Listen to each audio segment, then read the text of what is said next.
15 апрел асосгузори сулҳу ваҳдати миллӣ пешвои миллат ҷумҳурии Тоҷикистон муҳтарам Эмомалӣ Раҳмон дар ҷаласаи якуми шӯрои илм, маориф ва инноватсияи назди президенти ҷумҳурии Тоҷикистон иштирок ва суханронӣ карданд. мавриди зикр аст, ки иқдоми таъсиси шӯрои илм, маориф ва инноватсияи назди президенти ҷумҳурии Тоҷикистон соли 2020 дар рӯзи дониш аз ҷониби пешвои миллат муҳтарам Эмомалӣ Раҳмон ба миён гузошта шуда буд. сарвари давлат муҳтарам Эмомалӣ Раҳмон ҳадафи асосӣ аз таъсиси шӯрои мазкурро баррасии мушкилоти дар соҳаҳои илм, маориф ва инноватсия ҷой дошта ва мусоидат кардан ба рушди ин бахшҳои ҳаётан муҳими ҷомеа арзёбӣ карданд. таъкид гардид, ки аз солҳои 2000 инҷониб ҳукумати мамлакат дар сиёсати давлатӣ соҳаҳои илму маорифро аз ҷумлаи самтҳои афзалиятнок эълон карда, ислоҳоти ҷиддии соҳаҳои зикршударо оғоз намуд.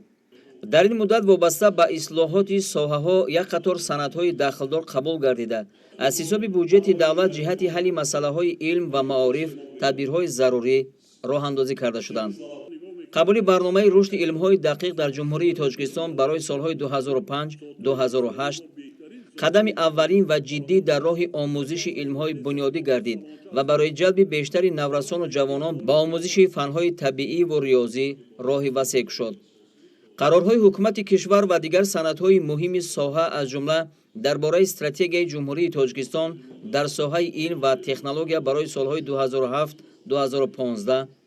қоидаҳои ташаккул, экспертиза, тасдиқ, маблағгузорӣ ва иҷрои барномаву лоиҳаҳои илмӣ ва илмиву техникӣ, барномаи ҳамгироии илм ва таҳсилоти олии ҷумҳурии Тоҷикистон барои солҳои 2010-2015, барномаи рушди нерӯ ва моликияти зеҳнии инсон дар давраи то соли 2020, барномаи рушди илмҳои табиатшиносӣ, риёзиву техникӣ барои солҳои 2010-2020, барномаи давлатии таъмини муассисаҳои таълимиву илмии ҷумҳурӣ бо кабинетҳои фаннӣ, озмоишгоҳҳои муҷаҳҳази таълимӣ ва илмиву таҳқиқотӣ барои солҳои 2011-2015, аз иқдомҳои дигар ба шумор рафта, ҳар кадоми онҳо ба рушди ин ё он бахши соҳаҳои илму маорифи кишвар мусоидат намуданд. инчунин қабули барномаҳо бо дар назардошти талаботи замон ва аҳамияти бузурги илмҳо дар ҷодаи таъмин намудани пешрафти кишвар ба роҳ монда шуд. президенти мамлакат муҳтарам Эмомалӣ Раҳмон таъкид намуданд, ки дар асоси қабули барномаву санадҳо ва дар натиҷаи фароҳам овардани шароити зарурӣ дар марказҳои истеҳсоливу таълимӣ, ҷавонон ба корҳои илмӣ бештар ҷалб гардида, завқи онҳо ба ихтироъкорӣ тавсея пайдо кард. дар як муддати кӯтоҳ аз ҷониби олимону ихтироъкорон як қатор навгониҳо ва таҷҳизоту воситаҳои техникӣ ба вуҷуд оварда шуданд. сатҳи рушди илм, технологияҳо ва суръати пешрафти техникиву технологии кишварҳои рушдёфтаи дунё барои олимону ихтироъкорон ва махсусан наврасону ҷавонони мо бояд намунаи ибрат ва омӯзиш бошад, таъкид доштанд сарвари давлат ва афзуданд, ки мо бояд ба корҳои илмӣ бисёр ҷиддӣ машғул шавем. муосири илму технологияи ҷаҳонӣ қафо намонем. вобаста ба тасмими ҳукумати кишвар оид ба интихоби ҳадафи чоруми стратегӣ саноатикунонӣ бо суръати кишвар таъкид гардид, ки барои расидан ба ин ҳадаф пеш аз ҳама зарур аст, ки робитаи зичу самарабахши илм бо истеҳсолот таъмин гардида, технологияҳои муосир, дастовардҳои илму техника ва инноватсия дар истеҳсолоти кишвар ба таври васеъ истифода карда шаванд. машғул шудан ба фаъолияти инноватсионӣ ва ба вуҷуд овардани маҳсулоти инноватсионӣ яке аз омилҳое мебошад, ки ба пайванди илм бо истеҳсолот мусоидат карда метавонад. қобили зикр аст, ки таи солҳои охир ҳукумати Тоҷикистон барои пешрафти фаъолияти инноватсионӣ дар мамлакат ташаккули низоми самараноки инноватсионӣ, ки ба баландбардоштани сатҳи технологӣ ва рақобатнокии истеҳсолот ба бозори дохиливу хориҷӣ баровардани маҳсулоти инноватсионӣ, истеҳсоли молҳои ивазкунандаи воридот, суръатбахшии рушди иҷтимоию иқтисодӣ ва расидан ба ҳадафҳои стратегии миллӣ мусоидат менамоянд, заминаҳои ҳуқуқӣ ва иқтисодиро фароҳам овардааст. аз ҷумла дар Қонуни ҷумҳурии Тоҷикистон дар бораи фаъолияти инноватсионӣ, стратегияи рушди инноватсионии ҷумҳурии Тоҷикистон барои давраи то соли 2020 ва барномаи рушди инноватсионии ҷумҳурии Тоҷикистон барои солҳои 2011-2020 асосҳои ҳуқуқии фаъолияти инноватсионӣ муҳайё гардиданд. дастовардҳои солҳои охири олимони кишварро таҳлил намуда, сарвари давлат муҳтарам Эмомалӣ Раҳмон таъкид карданд, ки пешравиҳои то имрӯз ноилшудаи олимони мо дар муқоиса бо талаботи замон алалхусус барои таъмин намудани рушди устувори иқтисодиёти кишвар қонеъкунанда нестанд. аз ин рӯ пешвои миллат муҳтарам Эмомалӣ Раҳмон дар назди олимон вазифаҳои мушаххас гузоштанд.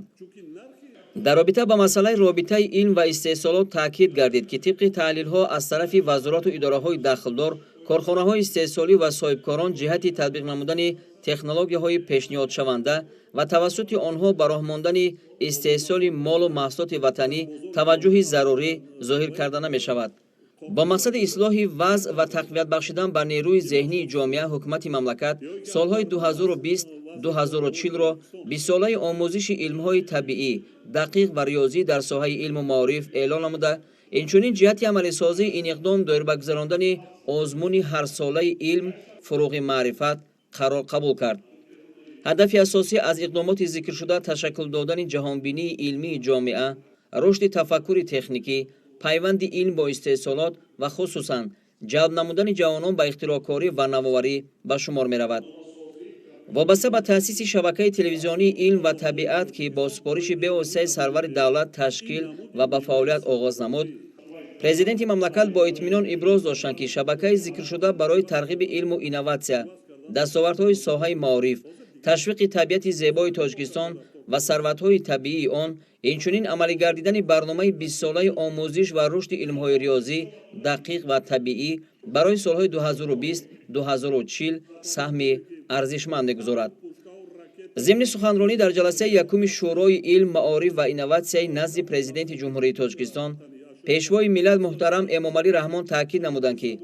бо вуҷуди қабули барномаву санадҳо барои рушди соҳаҳои маориф, татбиқи на ҳамаи онҳо қаноатбахш мебошад. бинобар ин вазорати маориф ва илм вазифадор гардид, ки вазъи иҷрои барномаҳои таълимӣ, стандартҳои давлатӣ ва дигар санадҳои қабулшударо таҳти назорати қатъӣ қарор дода,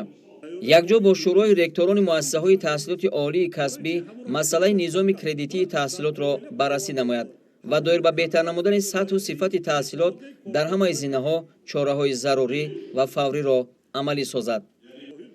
дар охир президенти мамлакат муҳтарам Эмомалӣ Раҳмон бо итминон иброз доштанд, ки ҳамаи ин ибтикорот на танҳо ба такмили ҷиддии низоми идораи соҳа ва пайвастани илми ватанӣ бо истеҳсолот, балки дар маҷмӯъ ба рушди минбаъдаи илм, маориф ва инноватсия дар кишвари мо мусоидат хоҳад кард. баъди суханронии президенти ҷумҳурии Тоҷикистон муҳтарам Эмомалӣ Раҳмон дар ҷаласаи якуми шӯрои илм, маориф ва инноватсияи назди президенти ҷумҳурии Тоҷикистон оид ба дастовардҳои илму инноватсия, пайвандии илму истеҳсолот, президенти Академияи миллии илмҳо Фарҳод Раҳимӣ, доктори илмҳои химия, директори Институти илмию таҳқиқотӣ назди Донишгоҳи миллии Тоҷикистон Сироҷиддин Икром, директори Институти масъалаҳои об, гидроэнергетика ва экологияи Академияи миллии илмҳои Тоҷикистон Ориф Амирзода,